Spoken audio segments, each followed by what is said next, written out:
Cowboys Nation, listen up. It's time to talk real about what's going on in Dallas, because this team is a roller coaster right now. Every week we hear something new from Jerry Jones. Every week there's another quote, another claim, another spark of hope that sometimes feels more like smoke than fire. So today we're breaking down what's really happening with this defense, the so-called pass rush, and all that noise about Matt Eberflus and Brian Schottenheimer holding things together. Buckle up, because this one's going to sting a little. Jerry Jones came out again with one of those bold statements that make fans raise their eyebrows. He said the Cowboys' biggest strength right now is their pass rush, that they're as deep and talented as they've ever been in that department. Let's be real for a second. That's just not the truth. It sounds good on paper, but if you actually watch these games, you know that this defense isn't getting home the way it used to. The bodies are there, sure. You can name Dante Fowler, Sam Williams, James Houston, Marzhanin, Donovan Esraku, and even Jadeveon Clowney. But let's not pretend like this is some elite crew of edge rushers wrecking opposing quarterbacks. It's not happening, and it's showing up every single week. Sam Williams and Dante Fowler lead the team with 15 pressures each, but that doesn't tell the full story. Their pressure rates hover around 11 and 12%, which is fine, not great. James Houston has made the most out of his limited snaps, but beyond that, there's not a single Cowboys edge rusher in the top 40 across the league in total pressures. Let that sink in for a second. Zero. Not one. The so-called pass rush that Jerry is hyping up doesn't exist right now. The irony is that the interior defensive line, guys like OSA, Odigizwa, and Kenny Clark, have actually been the ones carrying the load when it comes to pressuring quarterbacks. The tackles, not the ends. When your interior linemen are your top pass rushers, something is off. James Houston leads the team in sacks with 3.5. Then it's Clark and Fowler with 1.5, followed by OSA, Sam Williams, and Marzhanin each with 1. That's it.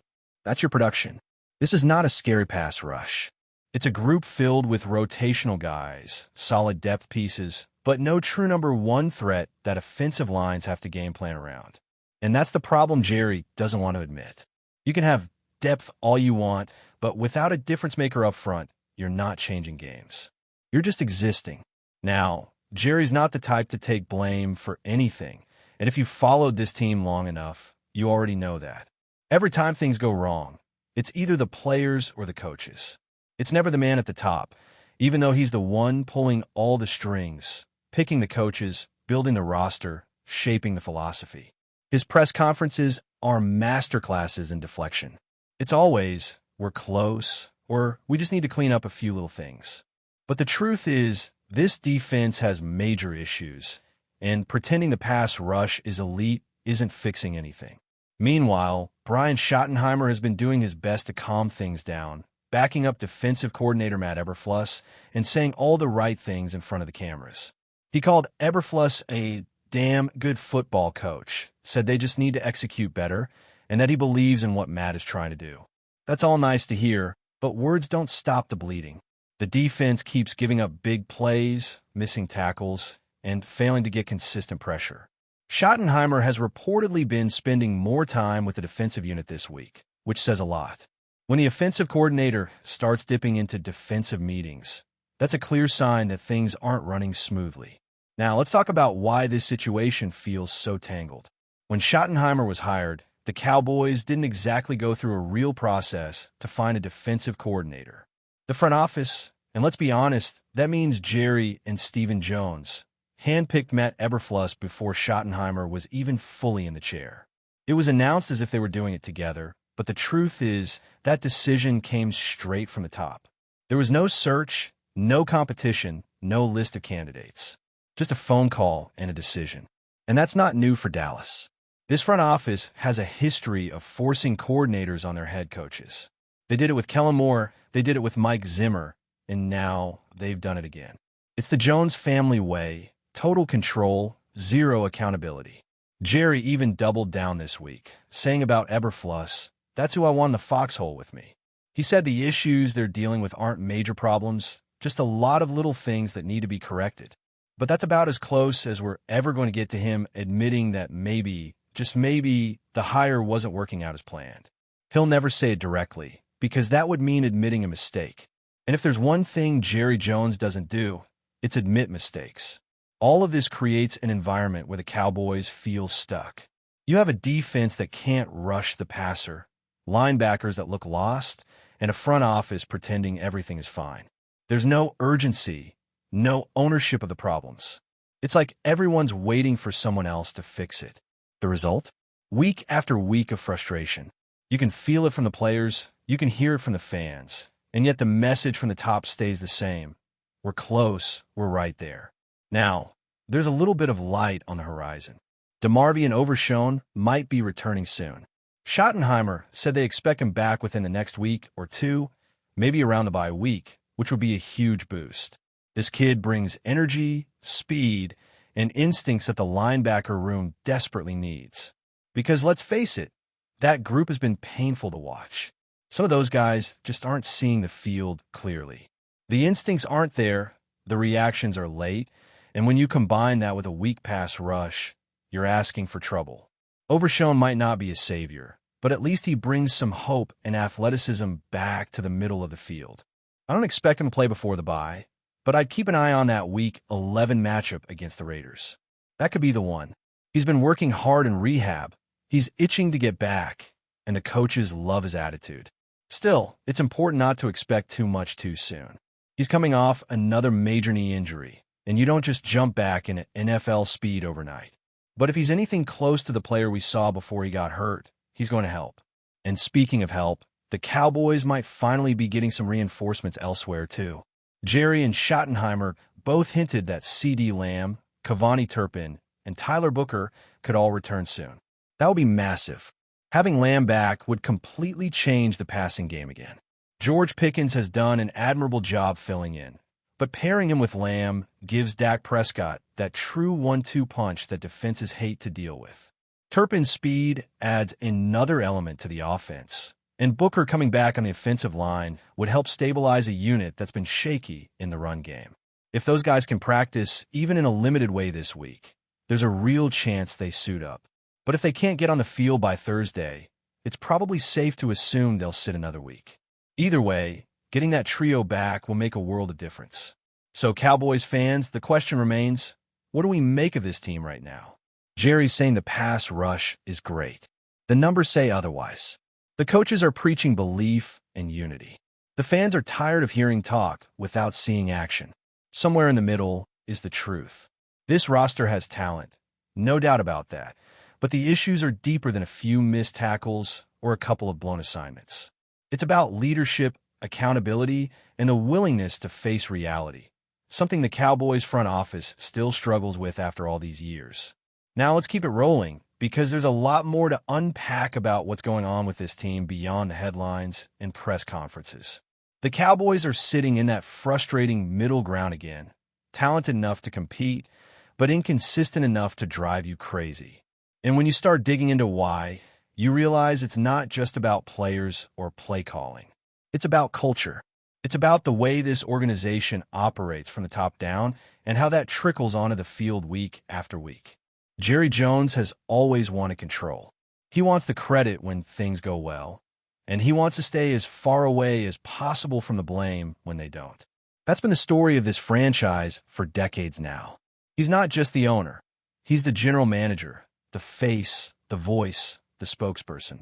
Every time there's controversy, Jerry steps in front of a microphone and smooth talks his way through it. He knows how to play the media, and honestly, he's a master at keeping the Cowboys relevant no matter what's happening on the field. But the trade-off is that this constant interference creates confusion and instability. Coaches don't get full control, coordinators don't get full autonomy, and players get mixed messages about who's really in charge. You can see that in how the defense has been handled this season. There's a lack of identity. One week they're aggressive, blitzing, and playing downhill. The next week they're conservative, sitting back and letting offenses dictate the pace. That's not the sign of a confident unit. That's a team searching for answers. When Brian Schottenheimer, an offensive-minded coach, starts spending more time in defensive meetings, you know something's wrong. It's like patching holes on a sinking ship instead of rebuilding the hull. The truth is, the Cowboys don't have a dominant defensive presence anymore. They have good players, but no one who terrifies an opposing offensive line. In years past, you had that guy, the one who could change a game in one play. Now, it's just a collection of decent contributors. Solid, but not special. And when you mix that with a linebacker core that's been struggling all year, it's a recipe for mediocrity. Kenneth Murray has been one of the most frustrating players to watch this season. He's got the physical tools, but the instincts just aren't there. He's late to recognize plays, late to react, and by the time he moves, the ball is already gone. You can see his uncertainty on film. He's hesitating, thinking instead of playing. That hesitation kills defenses. It's why teams are gashing the Cowboys with runs right up the middle and quick passes over the linebackers' heads. When a second level doesn't trust what it sees, everything collapses. That's where Overshown's return could make a big difference. Even as a rookie, he had that natural feel for the game. He sees things develop and goes after them with confidence. He's aggressive without being reckless, and that's exactly what this defense is missing. Still, expecting Overshown to walk in and fix everything would be unfair. The kid's coming off a major knee injury. He's young. He needs time to get back into football shape. But if he can bring even half of the energy and instinct he had before, it'll help stabilize the defense. And right now, this team could use all the stability it can get. On the offensive side, there's reason for optimism. Dak Prescott has been doing his best with what he's got. And even though the offense has had its ups and downs, there's still potential for it to catch fire. The return of CeeDee Lamb could be the spark. When Lamb is on the field, everything flows smoother. Defenses have to account for him on every snap, which opens up space for guys like Pickens and Ferguson to work. And with Turpin coming back, you get that vertical speed element that stretches the field and keeps safeties honest. But the offensive line has to hold up. Without Tyler Booker, the protection has been shaky, especially in the run game. You can see the difference when he's not out there. The holes close faster, the timing of the running plays is off, and Dak doesn't get as much time to work through his reads. Booker's presence isn't just about physicality, it's about communication. He's one of those linemen who knows where everyone needs to be, who can anchor the line and keep the unit in sync. When he's missing, it shows. If all three, Lamb, Turpin, and Booker, return soon, it changes everything. It gives Dallas its full arsenal again, and it lets Schottenheimer call plays with confidence instead of caution. You can't underestimate how much that matters. When an offensive coordinator feels limited, the entire playbook shrinks. You start calling not to lose instead of calling to win. Getting your stars back means you can attack again, dictate again, play Cowboys football again. But before we continue, don't forget to subscribe to our channel and give this video a like. Your support helps us keep bringing you the latest updates on the Dallas Cowboys. Feel free to share your thoughts on the news in the comments as well. The Dallas Cowboys defensive line has just entered a new era, and all eyes are on Chris Jones. Sources close to the team suggest that Jones' recent blockbuster signing could transform the Cowboys' defense into one of the most feared units in the league. While official statements remain cautious, the whispers around AT&T Stadium are impossible to ignore. Jones is expected to anchor the line and reshape the very identity of Dallas' defensive front. Insiders hint that the team's front office went all in, seeing Jones not just as a player, but as a cornerstone for a defense that has often struggled to make headlines. Teammates reportedly are buzzing with anticipation, sharing rumors in the locker room about the intensity and leadership he brings. Some even speculate that his presence could lure other key defensive players to Dallas, creating a ripple effect that could redefine the NFC East hierarchy. The excitement is palpable among fans and analysts alike. Social media is already brimming with speculation. Will Jones finally give the Cowboys the edge they've been chasing for years? Could his dominance on the line inspire rookie players to elevate their games? While no one is ready to predict a Super Bowl, the sense around town is that the defense just got a major upgrade. Some say the team may even shift its strategy, building schemes around Jones' unique skill set, turning him into the centerpiece of a revitalized defense. League insiders, meanwhile, are watching closely. Comparisons to past defensive legends are emerging, though cautious voices remind everyone that hype rarely guarantees results. Yet, the buzz cannot be denied. Reports suggest that practices have already taken on a new energy, with Jones reportedly challenging both veterans and younger players to step up. The Cowboys fan base, starved for a dominant defense, is quietly hoping this could be the spark that turns rumors into reality. As the season approaches, all signs point to one thing.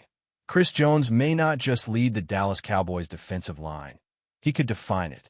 Whether the rumors materialize into on-field dominance is still up in the air, but the conversation is already heating up. And in a town that thrives on speculation and big personalities, the arrival of Jones is exactly the kind of storyline that keeps the NFL buzzing long after the draft is over. That's it for this update. If you enjoyed the video and want to keep receiving exclusive news about the Dallas Cowboys, please subscribe to our channel and give this video a like. We always look forward to your comments and opinions. See you in the next video.